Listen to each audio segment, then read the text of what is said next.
Bonjour collègue, je vais me connecter ce matin pour affecter chaque élève de ma classe dans son niveau, c'est-à-dire dans le parcours qu'il évolue, c'est-à-dire qu'il aura accès aux fiches d'activité dans lesquelles il doit évoluer normalement. Pour ce faire, comme on le sait tous, on doit d'abord se connecter sur Olympus. Si ça c'est fait, je regarde, j'attends, la connexion est bien établie, je ne vais pas dans la partie mes classes. Il faut que j'aille dans la partie mes cours. Pour cela, pour affecter dans chaque discipline, dans chaque domaine, il faudra que vous affectez vos élèves, ou vous affectez les niveaux à vos élèves, c'est-à-dire chaque élève doit être associé à son niveau de parcours. C'est-à-dire chaque élève doit être, le niveau de chaque élève doit être précisé en fait. Donc pour cela, pour chaque domaine, je peux commencer par exemple, on a mis des activités en maths, en nombre, calcul. En français, il y a plusieurs activités, donc c'est dans tous les domaines, dans toutes les disciplines que vous devrez affecter vos élèves sur les niveaux dans lesquels ils évoluent. C'est-à-dire sur le parcours dans lequel votre élève évolue. Donc là, j'ai toutes mes matières, toutes mes disciplines, donc je regarde quelle matière je veux. L'étude de la langue française, CE1, CE2, la lecture et compréhension. Donc là, je vais prendre la gestographique, vraiment gestographique. Ok, j'attends. Là, j'ai écriture. Qu'est-ce que je dois faire maintenant? J'attends que la connexion soit établie. Ensuite, j'appuie sur cahier d'activité. Je regarde les activités proposées. Là, puisque je n'avais pas déjà fait le travail, toutes les activités qui sont là sont visibles chez tous les élèves. Abassa Eli avait accès aux activités de lettre B niveau 1, de lettre B niveau 2, de lettre B niveau 3. Là, moi, je veux que Abassa ait justement accès qu'à l'activité qu'il doit faire. Pour cela, je clique à droite, il y a un petit triangle qui est renversé. J'affecte le niveau dans lequel Eli travaille. C'est un niveau 2. Donc là, une fois ça est fait, Eli n'aura accès qu'aux activités niveau 2. Chèque en écriture, il est niveau 1. Pour chaque élève, en fait, je clique, je remonte. Ça ne prend pas 30 minutes pour toutes les matières. Dans l'écriture niveau 2, ainsi de suite. Commande global niveau 2, niveau 3. Ainsi de suite. Avza niveau 1. C'est-à-dire qu'elle évolue dans le parcours 1. Alain 2. Sélectionne pour chaque élève et on lui attribue son niveau. Mata niveau 3. Quand je clique juste à droite, j'ai accès à la petite fenêtre où il y a le niveau. Il faut juste que j'attribue le niveau à l'élève. Aïcha, je clique niveau 3. Alasso Gambi, niveau 2. Ça, c'est les gestes graphiques. Gaussou. Kanté Ismaël.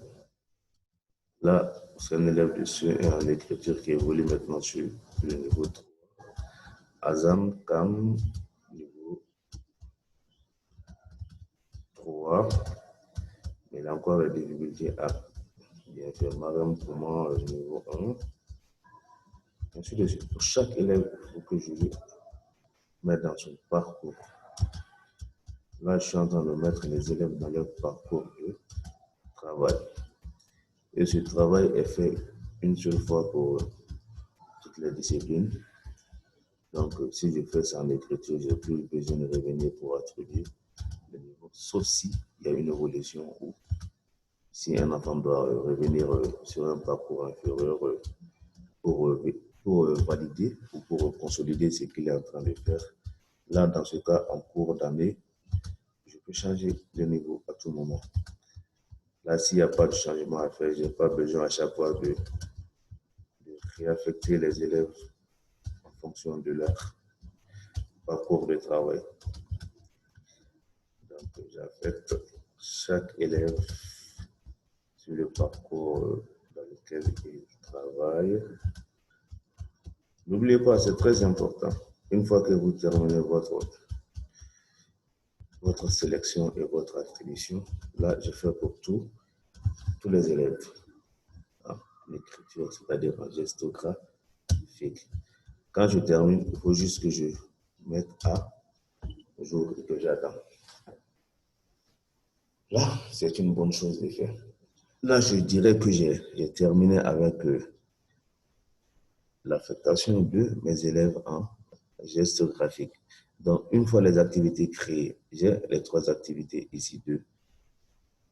Geste graphique niveau 1, niveau 2 et niveau 3. Donc, si celui qui crée l'activité ne le fait pas, donc vous, à votre niveau, il faudra juste sélectionner. Là, c'est écrit niveau 1. J'ai attribué niveau 1 à cette activité. Là, c'est écrit niveau 2. J'affecte niveau 2 à cette activité. Et là, c'est gestographique niveau 3. Il faut juste que j'affecte le niveau 3 à cette activité et que je remette à jour.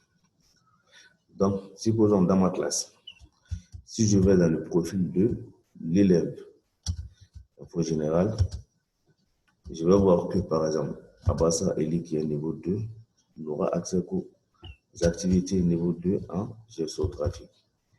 Il n'aura pas tous les niveaux. Là, vous voyez, je vérifie. Gestographie, lecture 2, niveau 2 pour Abassa Eli. 17 12e mois 2020 au 11 12e mois 2020. Donc, ça, c'est une bonne chose de fait. Donc, en un mot, dans toutes les disciplines, vous devrez procéder ainsi pour affecter les niveaux à vos enfants. Donc, une fois les activités créées, chaque enfant aura accès au parcours, aux activités, aux fiches d'activités sur lesquelles il évolue dans la classe normalement. Je pense que j'ai fait le tour de cela. N'oubliez pas, c'est dans la partie mes cours. Je sélectionne l'activité en question. Si c'est étude de la langue, si c'est grammaire et conjugaison, si c'est lecture et compréhension, si c'est anglais, il faudra pour chaque discipline. Là, par exemple, j'ai lecture et compréhension. J'ai cliqué dessus, toujours activité. Quand ça vient, j'attends que la connexion s'est établie.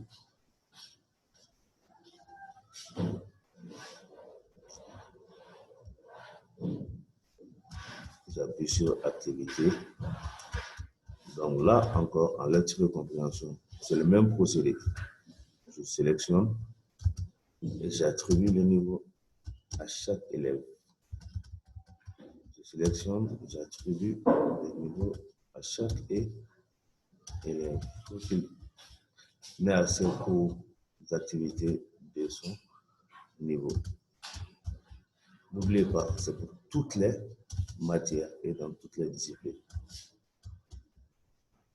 On va attribuer d'abord à niveau 2 en lecture. Niveau 3. J'attribue tous les enfants. Tout. Il faut les faire dans toutes les matières. J'attribue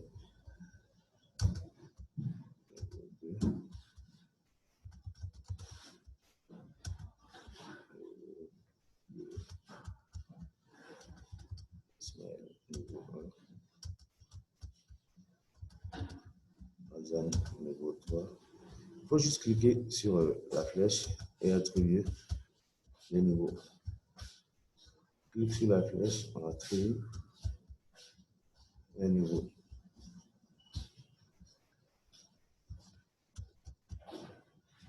Ça ne prend pas assez de temps si un signe et qu'on s'assoit.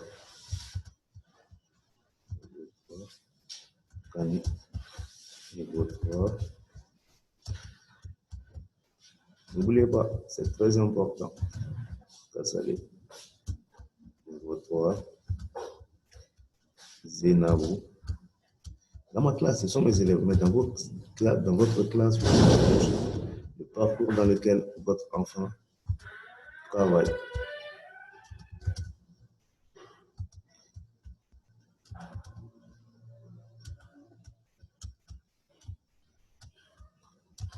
Donc là, je fais pour tous mes élèves. Bagarre n'est pas niveau 3. Donc, je voulais aller vite, je l'ai mis niveau 3, mais je vais changer après. Donc, pour changer, je clique dessus et j'attribue. Pour un niveau après, je mets à jour. Là aussi, les activités n'ont pas été différenciées ici. Bon, ici, c'est bon. Leçon en phonologie, je vois niveau 1. Donc, les enfants n'auront accès qu'aux. Les niveaux 1 auront accès aux activités niveau 1 ici, déterminées. Ouais, c'est déjà fait ici. Là aussi, c'est déjà fait. Les enfants n'auront accès qu'au niveau 2 ici, déterminé. Les élèves du niveau 2, ainsi de suite. Là aussi, c'est fait. Ils auront accès qu'au niveau 3, déterminé. Donc, je reviens en arrière. Ici, il faut que j'attribue le niveau à cette activité. Il n'y a pas de niveau attribué. S'il n'y a pas de niveau attribué, donc tous les élèves auront accès à cette activité. Donc, directement sur les activités, pour chaque élève, on peut directement faire les annotations. Désolé, je suis rentré dans l'activité sans enregistrer. Et on ne doit jamais faire ça.